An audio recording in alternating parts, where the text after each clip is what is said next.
de Arão. Quem foi Arão, pregador?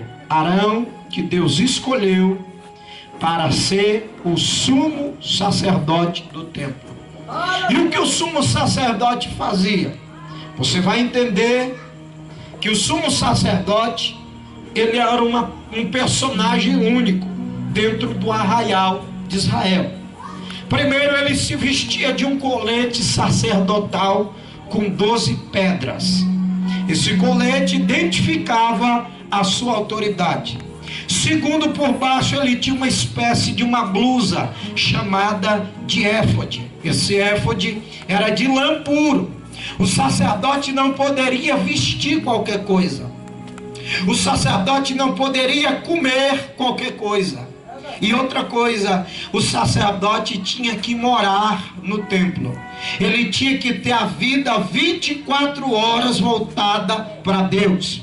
O sacerdote fazia a ponte entre o homem e Deus. O sacerdote ficava no meio, porque geralmente os sacerdotes tinham uma corda amarrada no pé, e quando eles entravam para oferecer o sacrifício dentro do templo, eles tinham os segundos, os minutos e as horas. Se ele passasse dos minutos, passasse das horas, ou que seja dos segundos ou dos milésimos contados pelo relógio solar da época, alguém ficava na ponta da corda do lado de fora para puxar o sacerdote antes que a glória de Deus descia e consumia o sacerdote.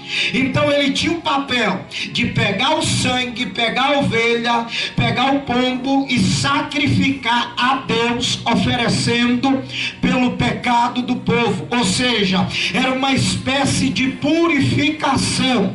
Aí vem Jesus, que diz que só do véu do templo para dentro só podia passar o sumo sacerdote. Do véu do templo para dentro só podia passar. Eu vou descrever o tabernáculo para você entender. O tabernáculo era partido em 3 partes. Quantas?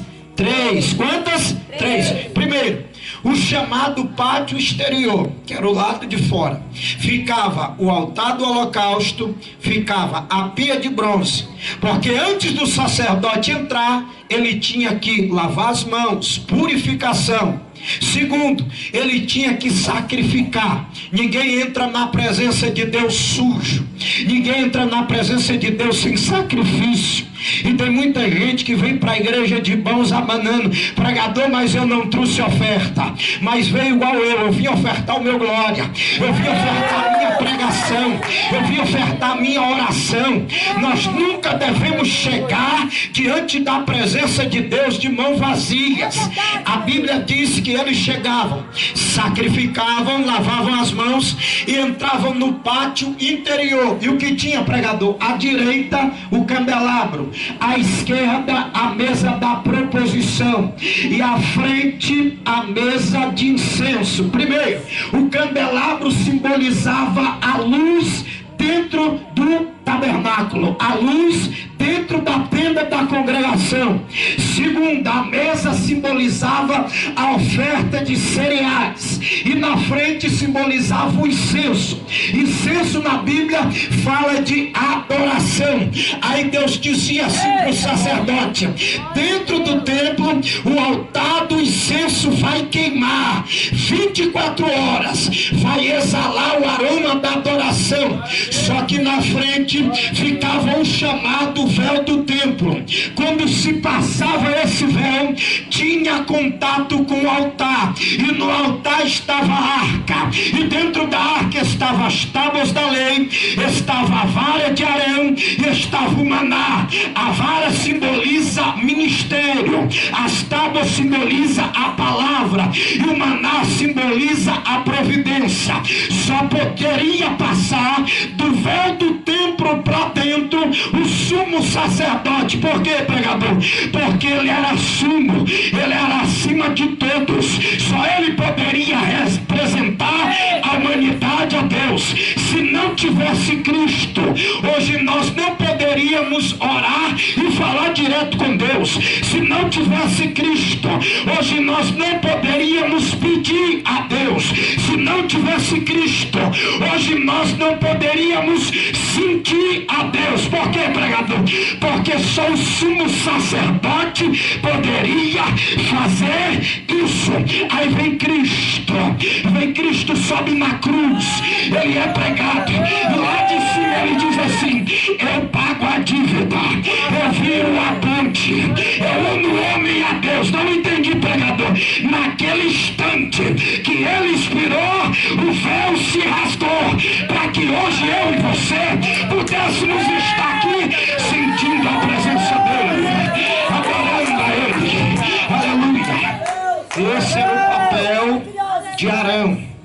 Aí Davi vem dizendo assim: a união é tão preciosa como a intercessão. A comunhão é tão preciosa quanto a cobertura. A comunhão é tão preciosa quanto a proteção. A comunhão é tão preciosa quanto a remissão de pecados. Ou seja, ele vai citar Arão. Só que primeiro ele diz que o óleo desce a cabeça. Óleo na cabeça fala de autoridade. Quem não se lembra que Deus falou para Samuel no primeiro livro de Samuel, capítulo de número 16, ele diz: Samuel, enche o teu vaso de azeite, o chifre, e outras traduções mais antigas, enche o chifre de azeite e vai até a casa de Jessé, porque eu me provi de um rei. É engraçado que quando Samuel chega na casa de Jessé, que bate palma, que entra, ele vai encontrar um personagem chamado Aminadab. Esse era capitão do exército, era forte. Aí Samuel diz: está aqui o ungido. Deus disse: não. Passou Aminadab, Deus disse: não. Passou Eliabe, Deus disse: não. Passou Samar, Deus disse: não. 7 filhos de Jessé. Aí Deus falou assim: Samuel, o homem vê a aparência, eu olho para o coração. Primeiro conceito de Deus para ungir alguém: Deus não unge porque a gente fala bem, Deus não unge porque é inteligente, Deus não unge porque é rico, Deus não unge porque é branco, Deus não unge porque é preto, Deus não unge porque tem, Deus não unge porque não tem, Deus não unge porque é alto, Deus não unge porque é baixo, Deus não unge porque é loiro, Deus não unge porque é moreno, Deus não unge porque tem muitos amigos, Deus não unge porque é solitário, Deus não unge porque é consagrado, Deus não unge porque é anônimo, Deus não unge porque tem nome, Deus não unge por quem faz, Deus não unge por quem não faz. Por que, pregador? Primeiro ele olha para o coração, porque se você olhar no texto, Samuel achou Eliabe, Samuel achou Aminadab, Samuel achou Samar, Samuel achou Jessé, mas ele não achou Davi. Não entendi, pregador. Primeiro Deus acha, para depois ungir. O homem unge, para depois achar. E eu tenho uma palavra de Deus para a tua vida. Deus, ele te achou. Não interessa se está no endereço errado, não interessa se está no deserto, não interessa se está escondido, não interessa se não gosta, não interessa se o homem não te vê. Ele te vê e ele vai te ungir. Quem crê nesta palavra? Deus achou Davi. E agora, Deus, unge ele. Mas é pequeno, unge ele. Mas é ruivo, unge ele. Mas é de boa aparência, unge ele. Mas não é guerreiro, unge ele. Enche ele de autoridade. Aí o texto diz assim no último versículo: depois que Samuel derramou azeite sobre a cabeça. É o que está aqui no Salmo 133. Quando Samuel derramou o azeite sobre a cabeça, a Bíblia diz assim: e daquele dia em diante, o Espírito de Deus se apoderou de Davi.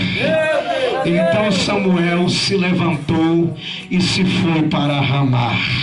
Oh, glória. Vou traduzir para você pegar a revelação. Quando o óleo bate na cabeça de Davi, Davi já matava urso, Davi já matava leão. Mas quando o óleo bate na cabeça de Davi, Deus está preparando Davi para enfrentar maiores adversários. Sabe por que Davi foi o único que derrubou o gigante? Porque o óleo estava sobre a cabeça de Davi e o Espírito se movia sobre Davi. Aleluia. Não entendi, pregador. Aí vem Davi quebrando tudo, dizendo: é como óleo precioso que desce sobre a cabeça. Oh, glória. Sabe que Davi está entendendo o que ele está escrevendo no Salmo 133, porque quando ele compôs o Cântico dos Degraus, ele lembrou do dia em que o óleo desceu sobre a sua cabeça. Óleo na cabeça fala de autoridade, óleo na cabeça fala de unção, óleo na cabeça fala cheio do Espírito.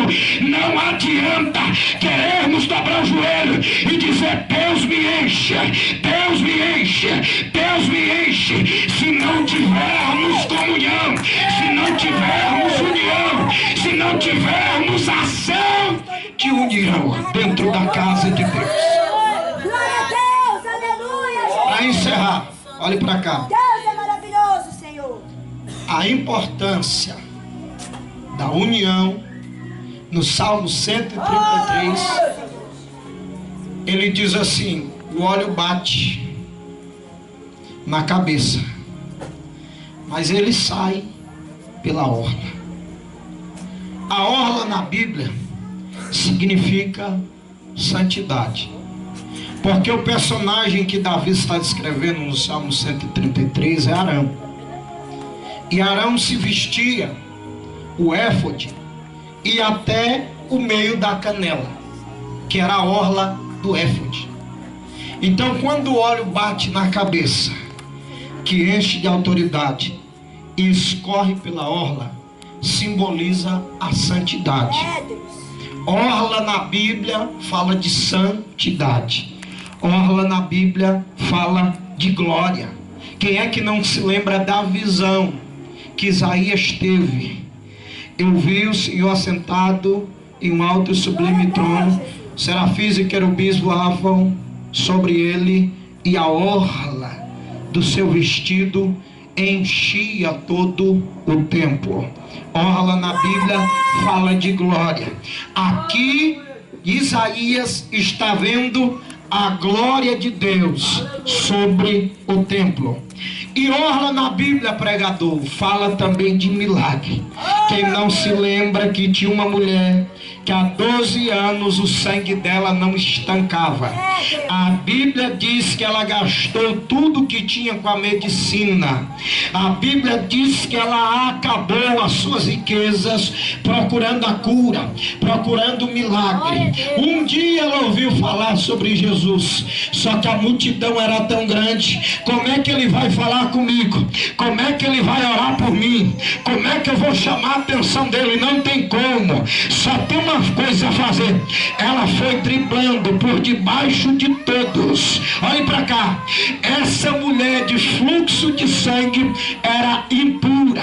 Ela não poderia tocar em ninguém. Ninguém poderia tocar nela. Ela deveria morar isolada, fora do arraial. Só que ela descobriu a fonte do poder.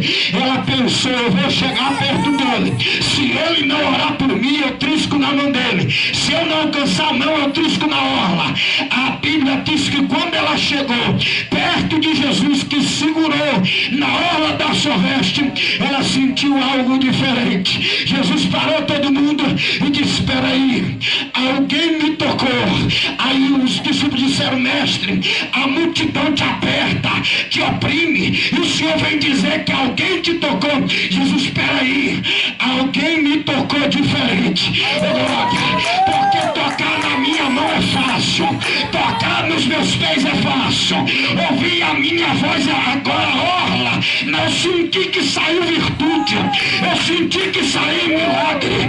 Aí Davi vem dizendo assim: o óleo escorre pela orla, aleluia, Isso fala de virtude, isso fala de milagre, isso fala de santidade. Não entendi, pregador. A união é tão importante quanto ir morar no céu. A união é tão importante quanto ser cheio da glória. A união é tão importante do que receber milagre. A união é tão importante quanto a santidade. Se coloca de pé adorando e glorificando a Deus. Diga para quem está do teu lado, a união é importante. Diga para ele, a união é importante. Aleluia. Alada